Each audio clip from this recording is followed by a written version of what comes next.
HSC 26 batch একদিন পরে আপনাদের বোর্ড পরীক্ষা। এই সময় আপনাদের যে বিষয় সম্পর্কে অবশ্যই জানা উচিত সেটা হলো পরীক্ষার কেন্দ্রে কোন কোন কাগজপত্র আপনাকে অবশ্যই নিতে হবে। এই বিষয় সম্পর্কে আপনাদের একটা ক্লিয়ার একটা ধারণা নেওয়া উচিত। তো আজকের এই ভিডিওতে এইচএসসি 26 ব্যাচের সায়েন্স আর্টস কমার্সের সকল শিক্ষার্থীদের জন্য পরীক্ষা হলে কোন কোন ডকুমেন্ট বা কোন কোন জিনিসপত্র আপনার সাথে নেওয়া উচিত বা কোন কোন জিনিসপত্র সাথে নেওয়া যাবে না সেটা সম্পর্কে একবারে ক্লিয়ার একটা ধারণা আপনাদের দিয়ে দিব। এই জন্য সায়েন্স আর্টস কমার্সের সকলে অবশ্যই ভিডিওটা প্রথম থেকে শেষ পর্যন্ত দেখবেন। সর্বপ্রথম আপনার কাগজপত্র রেডি করার আগে আপনাকে যেটা করতে হবে, একটা সুন্দর দেখে ট্রান্সপারেন্ট এই ধরনের যে ফাইল, এই একটা ফাইল অবশ্যই বাজার থেকে একটা কিনে নেবেন। কারণ প্রতিদিন যেহেতু আপনি পরীক্ষা হলে পরীক্ষা দিতে যাবেন, এরকম একটা ফাইল যদি থাকে তাহলে এই ফাইলের ভিতরে আপনি সকল জিনিসপত্র আপনি সুন্দরভাবে গুছিয়ে রাখবেন। প্রতিদিন এই ফাইলে করে নিয়ে যাবেন, ফাইলে করে আবার বাসায় আসবেন, তাহলে ওই জিনিসপত্র এক জায়গায় থাকবে। তাহলে পরীক্ষা হলে দেখা যায় কোনো কিছু আপনার মিস হবে না। অনেকে দেখা যায় ফাইল ছাড়া একদিন অ্যাডমিট কার্ড নিয়ে যায়, আবার অন্যদিন দেখা যায় রেজিস্ট্রেশন কার্ড ভুলে বাসায় রেখে যায়, অনেক সময় দেখা যায় যাতায়াতের পথে হারায় যায়। বাট এরকম যে একটা ফাইল থাকে আপনার, তাহলে ফাইলের ভিতর জিনিসপত্র সুন্দরভাবে থাকবে। তাহলে যতদিন আপনার পরীক্ষা চলবে ততদিন এই একটা ফাইলে করে আপনি নিয়ে যাবেন, আবার বাসায় নিয়ে আসবেন, তাহলে কাগজপত্র হারাবে না। আর যেহেতু কাগজপত্র খুব সুন্দরভাবে এর ভিতর রেখে দিবেন, তাহলে এক্ষেত্রে আপনার কোনো কিছু যে বাদ পড়বে সেই বাদ পড়া একটা কোনো সম্ভাবনা থাকবে না। এই জন্য প্রথম একটা কাজ হবে এরকম একটা ট্রান্সপারেন্ট ফাইল একটা অবশ্যই আপনি বাজার থেকে কিনে ফেলবেন। তারপরে যেটা করবেন সেটা হলো এই ফাইলের ভিতরে আপনি আগে অ্যাডমিট কার্ড, যেটা সেই অ্যাডমিট কার্ডটা আপনি এই ফাইলের ভিতর ঢোকায় ফেলবেন। অ্যাডমিট কার্ডটা অবশ্যই মূল অ্যাডমিট কার্ড। অনেকে দেখা যায় ফটোকপিকে নিয়ে যান, ফটোকপি নিয়ে যাবেন না, কারণ ফটোকপি নিয়ে গেলে পরীক্ষা হলে অনেক সময় প্রবলেমের ভিতর পড়ে যাবেন। এই জন্য অবশ্যই আপনারা যেটা করতে হবে, মূল যে অ্যাডমিট কার্ড সেই মূল অ্যাডমিট কার্ড এই ফাইলের ভিতরে প্রবেশ করায় ফেলবেন। তারপর যেটা হলো রেজিস্ট্রেশন কার্ড, এই রেজিস্ট্রেশন কার্ডটা আপনি অবশ্যই মূল কপিটা সেটা আপনি নিয়ে যাবেন। এই জন্য এই ফাইলের ভিতরে রেজিস্ট্রেশন কার্ডটা আপনি প্রবেশ করাবেন। তারপরে যেটা আপনাকে নিতে হবে সেটা হলো কলম। এই কলমের ক্ষেত্রে আপনি কালো কলমের 3টা কলম নিয়ে যাওয়ার চেষ্টা করবেন, কারণ অনেক সময় দেখা যায় পরীক্ষা হলে আপনি একটা কলম নিয়ে গেছেন, কোনো কারণে ওই কলমের কালি শেষ, এরকম হয়ে যায়। এই জন্য আপনি চেষ্টা করবেন অন্তত 3টা কলম ব্যাকআপ হিসেবে রেখে দেওয়া। আর সবুজ আপনি নীল কালি আপনি ইউজ করতে পারেন বিভিন্ন ধরনের আন্ডারলাইন করার জন্য। তবে মাথায় রাখতে হবে এই কালো এবং নীল কালি বাদে অন্য কোনো কালি কিন্তু আপনি পরীক্ষা হলে খাতায় ইউজ করতে পারবেন না। এই জন্য নীল কলমের একটা কলমে আপনি এই ফাইলের ভিতরে আপনি পরীক্ষার আগের দিন সব কিছু কিনে এই ফাইলের ভিতর রেখে দিবেন।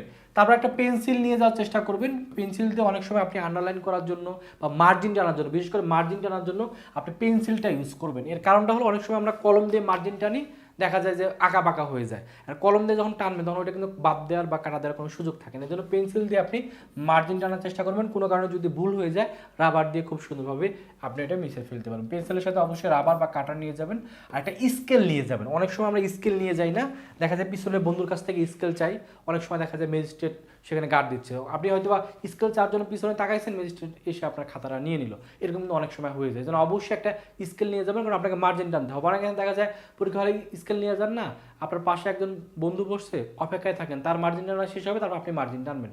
মনে রাখবেন পরীক্ষা হলে প্রত্যেকটা সময় ইম্পর্টেন্ট। সো আপনি কেন আরেকজনের অপেক্ষায় থাকবেন, আরেকজনের স্কেল নিয়ে আপনি নিজে মার্জিন টানবেন?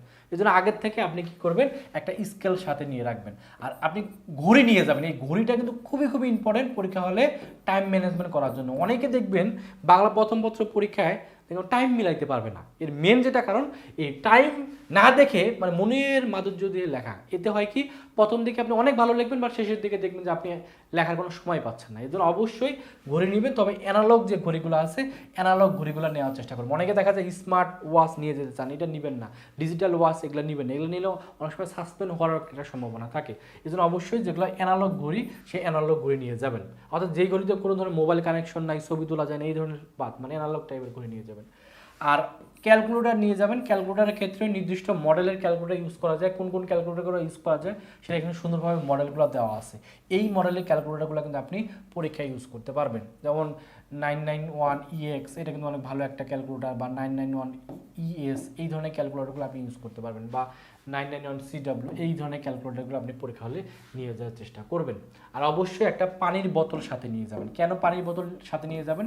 দেখবেন পরীক্ষা হলে যেহেতু টানা অনেকক্ষণ লিখতে হয়, অনেক সময় আমাদের গলায় তৃষ্ণা মানে দেখা যায় গলা অনেক সময় শুকায় যাওয়ার মতো অবস্থা হয়ে যায়। এই জন্য যদি পানির বোতল থাকে আপনার সাথে, তাহলে পানি খেলে দেখবেন রিফ্রেশমেন্ট আসবে। আর যত আপনার মাইন্ডটাকে যত আপনি রিফ্রেশ রাখতে পারবেন পরীক্ষা হলে দেখবেন অনেক কিছু আপনার খুব দ্রুত মনে পড়বে। এই জন্য অবশ্যই সাথে একটা কি করবেন, একটা এরকম টাইপের একটা পানির বোতল সাথে নিয়ে যাবেন, যাতে আপনার যখন আপনি অনেক মানে টেনশনে, অনেক সময় টেনশনও হয়, অনেক সময় কমন আসে না, তো পানি খেলে দেখবেন যে একটা মনটা একটা মানে ফ্রেশ হয়। আর আরেকটা জিনিস যেটা করবেন সেটা হলো অবশ্যই আপনার রুটিনটা, এই রুটিনটা অবশ্যই আপনি ফটোকপির দোকান থেকে প্রিন্ট করে নিয়ে আসবেন এবং নিয়ে এসে চেষ্টা করবেন এই ফাইলের ভিতরে রেখে দিতে। এর কারণটা কি? এর কারণটা হলো যে অনেক শিক্ষার্থী যেটা করেন এই রুটিনটা প্রিন্ট করেন না, প্রিন্ট না করে যেটা করেন আপনি অনলাইনে হয়তো বা গুগলে সার্চ দিয়ে রুটিন দেখে পরীক্ষা হলে পরীক্ষা দিতে যান। এরকম আমার একটা নিজের স্টুডেন্টের এরকম একবার একটা ঘটনা ঘটছে। সে যেটা করছে, সে রুটিন সার্চ দিছে, বাট 2026 সাল মানে ধরেন এবছরের পরীক্ষা, বাট পরীক্ষা সার্চ দেওয়ার কারণে সে তার আগের বছরের রুটিনটা তার সামনে চলে আসছে। এতে করে দেখা গেছে ওইখানে ডেটটাও সেম ছিল, বাট সালটা আলাদা ছিল। সে সালটা লক্ষ্য করে নাই। তার পরীক্ষা ছিল গণিত পরীক্ষা ছিল, বাট সে পড়ে গেছিল হলো বায়োলজি। পরীক্ষা হলে যায় দেখে যে তার আজকে পরীক্ষা হলো গণিত। সো এরকম ঘটনা যাতে না ঘটে এই জন্য অবশ্যই আপনি একটা রুটিন প্রিন্ট করবেন। প্রিন্ট করে আপনার যেখানে পড়াশোনা করেন তার টেবিলের সামনে আপনি টাঙায় দিতে পারেন, আর একটা আপনি আপনার ফাইলের ভিতর রেখে দিতে পারেন। ফাইলের ভিতর কেন রেখে দিবেন? কারণ আপনি যাওয়ার আগে একবার তো শিওর হয়ে যাবেন যে আজকে কি পরীক্ষা। এরকম ভুল কিন্তু দেখবেন আপনাদের ভিতরে কেউ না কেউ অবশ্যই করবে। পরীক্ষা একটা, বাট পড়ে গেছে আর একটা। এই ভুলগুলো করা যাবে না। যেহেতু আপনাদের 2 তারিখে পরীক্ষা, 4 তারিখে পরীক্ষা, 6 তারিখে পরীক্ষা, পরীক্ষার ভিতরে অনেক গ্যাপ নাই। সো দেখা যায় একদিন মানে একটু সময় পাওয়ার পরে আবার তারপরের দিন আবার একটা পরীক্ষা। সো খুব লাগাতার পরীক্ষাগুলো হবে। সো এই জন্য রুটিনটা অবশ্যই প্রিন্ট করবেন। তাহলে আপনাকে কি করতে হবে? প্রথমে একটা ফাইল কিনতে হবে। এই ফাইলের ভিতরে অ্যাডমিট কার্ড ঢুকাই ফেলবেন, রেজিস্ট্রেশন কার্ড ঢুকাই ফেলবেন, কলম, পেন্সিল, স্কেল, আর যদি ঘড়ি থাকে ঘড়িটাও এখানে রাখবেন, আর পরীক্ষা হলে যে হাতে পড়ে ফেলবেন। আর একটা পানির বোতল সাথে নিয়ে যাবেন, আর একটা ক্যালকুলেটর এর ফাইলের ভিতর নিয়ে যাবেন, যাতে সবগুলো একসাথে নিয়ে যাবেন, একসাথে নিয়ে আসবেন প্রতিদিন, যাতে কোনো ধরনের মিস না হয়। আর যখন এই ঘড়িটা ইউজ করবেন তখন চেষ্টা করবেন যে পরীক্ষা হলে যে আগেই টাইমটা ফিক্স করে ফেলা, আপনি কতক্ষণ লিখবেন।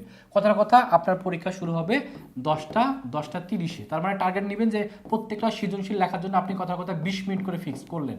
তার মানে আপনি আগের থেকেই ফিক্স করে নেবেন যে 10:50 ভিতরে এনি হাউ একটা সিকিউ আপনাকে অবশ্যই সলভ করতে হবে। আপনি যখনই 11টা পর্যন্ত সময় নেবেন তখনই দেখবেন যে শেষের দিকে আপনি 10 মিনিট সময় পাবেন না। আপনার টাইম ফিক্স করে তারপরে আপনি এই 11টা 10 পর্যন্ত আর একটা সিকিউ লিখবেন, এভাবে টাইম ফিক্স করে নেবেন। তারপর 11টা 30 পর্যন্ত আপনি আর একটা সিকিউ লিখবেন। এভাবে আপনি আগে থেকেই মানে পরীক্ষা হলে যাওয়ার আগে আপনি টাইম টেবিল ফিক্স করে রাখবেন। আমি কিন্তু এভাবে করছিলাম, টাইমগুলো আগেই আমি সুন্দরভাবে এভাবে আমি ফিক্স করে নিয়েছিলাম, যাতে করে আপনি ওই টাইমের ভিতরে আপনি লেখাটা শেষ করতে পারেন। আর এই টাইমটা যদি ফলো না করেন তাহলে দেখবেন যে প্রথম দিনের পরীক্ষায় বাংলা প্রথম পত্র অনেক সময় আপনি টাইম মিলাইতে পারবেন না। বাট আপনি যদি এভাবে প্রপারলি ফলো করে টাইম লিখতে পারেন, মানে টাইম ফলো করতে পারেন, তাহলে টাইম ম্যানেজমেন্ট ভালো করতে পারলে পরীক্ষাটা আপনার অনেক ভালো হবে। ওকে, সো এই জিনিসগুলো অবশ্যই মাথায় রাখবেন।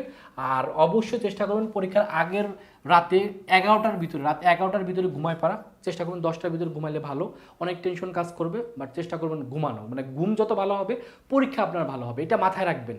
ঘুম উইদাউট ঘুম যদি আপনি পরীক্ষা হলে যান, যতই আপনি ভালো পড়েন না কেন পরীক্ষা হলে দেখবেন অনেক সহজ জিনিস মাথায় আসবে না, মনেই থাকবে না। এবং চেষ্টা করবেন ঘুমায় যাওয়ার জন্য সকালে উঠবেন, উঠে ফজরের নামাজ পড়বেন, বা যে ধর্মের আছে ধর্মের যে জিনিসগুলো আছে সেগুলো পালন করার চেষ্টা করুন। সকালে গোসল করবেন, মা বাবার কাছ থেকে দোয়া নেবেন, আত্মীয় স্বজনের কাছ থেকে দোয়া নিয়ে তারপরে পরীক্ষা হলে যাবেন, মানে ফ্রেশ মাইন্ডে যাবেন। এবং অবশ্যই চেষ্টা করবেন পরীক্ষার অন্তত 1 ঘন্টা আগে, প্রথম দিনের পরীক্ষা অন্তত 1 ঘন্টা আগে পরীক্ষা কেন্দ্রে পৌঁছে যাওয়া। কারণ অনেক সময় দেখা যায় কেন্দ্রে যে সিট খুঁজে পেতে অনেক সমস্যা হয়, যাতায়াতের সময় ট্রাফিক জ্যামে অনেকে পড়ে যায়। তো চেষ্টা করুন অন্তত 1 ঘন্টা আগে যাতে আমি পরীক্ষা কেন্দ্রে যে পৌঁছাইতে পারি, পৌঁছে ওখানে বসে থেকে ফ্রেশ হন। ওইখানে বসে আপনি দেখেন আপনি যেই বেঞ্চে বসতেছেন সেই বেঞ্চটা নড়তেছে কিনা, যদি নড়ে তাহলে নিচে কোনো একটা দিয়ে বা টিচারকে বলে ব্রেঞ্চটা ঠিক করে নেন, বা ওয়াশরুমে কোনো যদি চাপ থাকে ওয়াশরুমটা আগে ক্লিয়ার করে নেন। মানে সহজ কথা, আপনার ফ্রেশ মাইন্ডে আপনাকে পরীক্ষা দিতে হবে, তাহলে আপনার পরীক্ষাটা ভালো হবে। সো আশা করি এই জিনিসগুলো অবশ্যই আপনি টোটাল ভালো করে ফলো করবেন। আর যারা টেনশনে আসছেন যে শেষ মুহূর্তে এখন কি পড়বেন, তার আমাদের যে ইউটিউব চ্যানেলটা আছে সেই ইউটিউব চ্যানেলে চলে যান। সেখানে কিন্তু আমরা প্রত্যেকটা সাবজেক্টের জন্য সাজেশন ক্লাস আপলোড করতেছি। সেই সাজেশন ক্লাসগুলো শেষ মুহূর্তে দেখে যান। যেমন দেখেন আপনাদের বাংলা প্রথম পত্র পরীক্ষা আমরা অলরেডি কিন্তু ভিডিও পাবলিশ করে দিছি। ইউটিউবে সার্চ করবেন শাহিন24 করে সার্চ করলে যে চ্যানেলটা আসবে সেখানে দেখবেন আমি 3 সপ্তাহ আগে অলরেডি 11,000 স্টুডেন্ট অলরেডি ভিডিওটা দেখছে। এই ভিডিওটা দেখবেন বাংলা প্রথম পত্রের জন্য, অবশ্যই এই ক্লাসটা দেখবেন বা এই সাজেশনটা দেখে যাবেন। তারপরে যেটা করবেন আপনার কথা হলো বাংলা দ্বিতীয় পত্র। বাংলা দ্বিতীয় পত্রের জন্য অলরেডি আমরা দেখেন অলরেডি বাংলা দ্বিতীয় পত্রের জন্য সাজেশন আমরা দিয়ে দিচ্ছি, সাজেশন ক্লাসটা করবেন। তারপরে দেখেন আইসিটির জন্য আমরা সাজেশন দিয়ে দিচ্ছি, এই সাজেশন ফাইলটা দেখবেন। তারপরে আমরা প্রতিনিয়ত আপনাদের জন্য সাজেশন ক্লাস কিন্তু আমরা আপলোড করতেছি। আপনারা অবশ্যই আমাদের এই চ্যানেলটা সাবস্ক্রাইব করে দিবেন, কারণ সাবস্ক্রাইব করলে যেটা হবে নতুন ভিডিও দিলে সবার আগে নোটিফিকেশন চলে যাবে। এবং আমি চেষ্টা করব পুরা এই আপনার ভর্তি পরীক্ষা সহ পরবর্তীতে অ্যাডমিশনের সকল ধরনের ইনফরমেশন কিন্তু আমাদের এই চ্যানেলে পেয়ে যাবেন। আশা করি আমাদের চ্যানেলটা সাবস্ক্রাইব করবেন, তাহলে নতুন ভিডিও দিলে আপনাদের সামনে যাবে। আমাদের সাজেশনগুলো ফলো করবেন। আপনাদের জন্য অনেক দোয়া থাকলো। আশা করি আপনারা আপনাদের সর্বোচ্চ চেষ্টাটুকু করবেন। আশা করি রেজাল্ট ভালো হবে, আপনার বাবা মার মুখে হাসি ফুটবে। আপনার স্বপ্ন পূরণের জন্য A+টা আশা করি আপনাদের আসবে, বা রেজাল্ট আপনাদের ভালো আসবে, এবং পরবর্তীতে অ্যাডমিশন টেস্টে ভালো করার মাধ্যমে আপনি আপনার কাঙ্ক্ষিত গন্তব্যে পৌঁছাতে পারবেন, আপনার ফ্যামিলির মুখে হাসি ফোটাতে পারবেন। সকলের জন্য অনেক শুভকামনা, অনেক দোয়া। আশা করি পরীক্ষা আপনারা ভালো করে দিবেন। সকলে ভালো থাকবেন, সুস্থ থাকবেন। আল্লাহ হাফেজ।